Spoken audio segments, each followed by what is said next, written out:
কালিয়াগঞ্জ পুরসভার প্রশাসনিক দায়িত্বে গুরুত্বপূর্ণ পরিবর্তন এলো। শুক্রবার বেলা 11:30 নাগাদ কালিয়াগঞ্জ পুরসভায় সরকার নিযুক্ত ভারপ্রাপ্ত পুরপ্রধান হিসেবে দায়িত্ব গ্রহণ করেন রায়গঞ্জের সাংসদ কার্তিক পাল। নিয়ম মেনে রায়গঞ্জের মহকুমা শাসক তন্ময় বন্দ্যোপাধ্যায় ভারপ্রাপ্ত পুরপ্রধানের হাতে দায়িত্বভার তুলে দেন। এই উপলক্ষে পুরসভা চত্বরে উপস্থিত ছিলেন কালিয়াগঞ্জের বিধায়ক উৎপল মহারাজ, হেমতাবাদের বিধায়ক হরিপদ বর্মন, রায়গঞ্জের বিধায়ক তথা মন্ত্রী কৌশিক চৌধুরী, করণদিঘির বিধায়ক তথা মন্ত্রী বিরাজ বিশ্বাস এবং বিজেপি জেলা সভাপতি নিমাই কবিরাজ সহ দলের একাধিক নেতা ও কর্মী। উল্লেখ্য, গত 30 মে কালিয়াগঞ্জ পুরসভার তৎকালীন পুরপ্রধান বিশ্বজিৎ কুণ্ডু এবং উপপুরপ্রধান জয়া বর্মন তাদের পদ থেকে ইস্তফা দেন। এরপর থেকেই পুরসভার প্রশাসনিক কার্যক্রম পরিচালনার জন্য ভারপ্রাপ্ত পুরপ্রধান নিয়োগের প্রয়োজনীয়তা দেখা দেয়।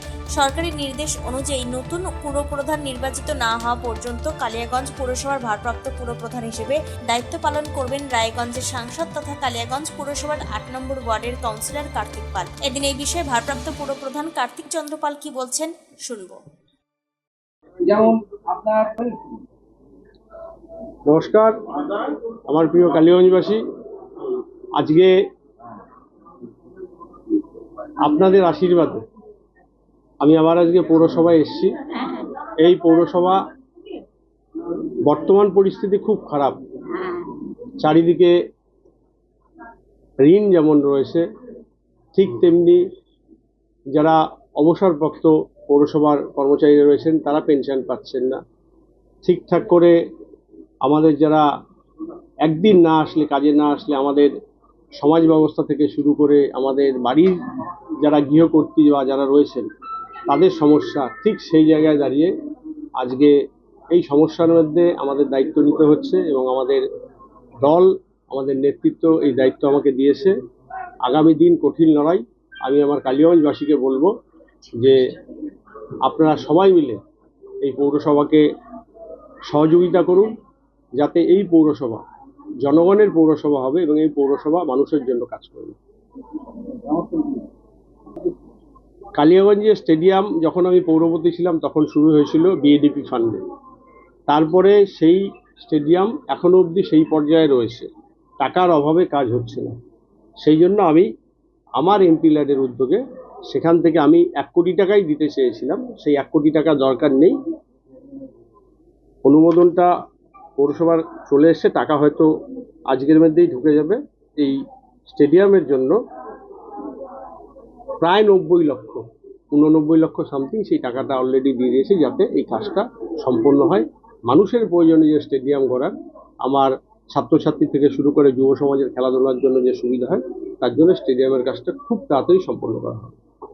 এখন যে মানুষের প্রয়োজনে যে সুইমিং পুল দরকার, সেই বড় সুইমিং পুল সেটাই করা হবে। বাকি এটার কাজ বন্ধ রয়েছে এবং সেই সুইমিং পুল নিয়ে অনেক অভিযোগও রয়েছে। আগামী দিনে আমরা আমাদের যারা কাউন্সিলর রয়েছে তাদের দায়িত্ব দেখবো সবকিছু দেখতে, এবং তার সাথে সাথে যে কাজটাই হবে সেটা মানুষের প্রয়োজনে হবে। চৌবাচ্চা করে কোনো লাভ নেই। হ্যাঁ, আমাদের বাচ্চাদের জন্য যে বড় সুইমিং পুল হবে, বাচ্চাদের জন্যও থাকবে, প্রাপ্তবয়স্কদের জন্যও থাকবে।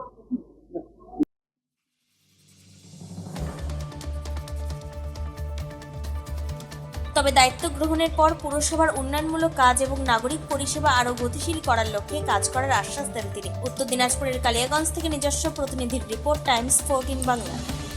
উজ্জ্বলতা হারিয়ে গেছে, স্পট পড়ে গেছে, ব্রণ ভর্তি, তাই আর দেরি না করে আজই আসুন রায়গঞ্জের চণ্ডীতলায় হেলথ প্লাস মাল্টি স্পেশালিটি ক্লিনিকে এবং এখানে পান অভিজ্ঞ ডাক্তার দ্বারা ফ্রি স্কিন টেস্ট। আরো বিস্তারিত জানতে যোগাযোগ করুন 9674895169 এই নম্বরে।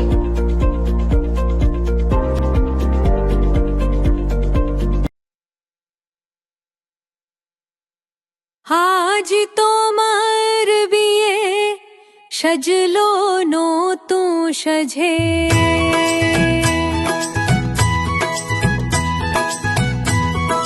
সবার মনেতে আনন্দ,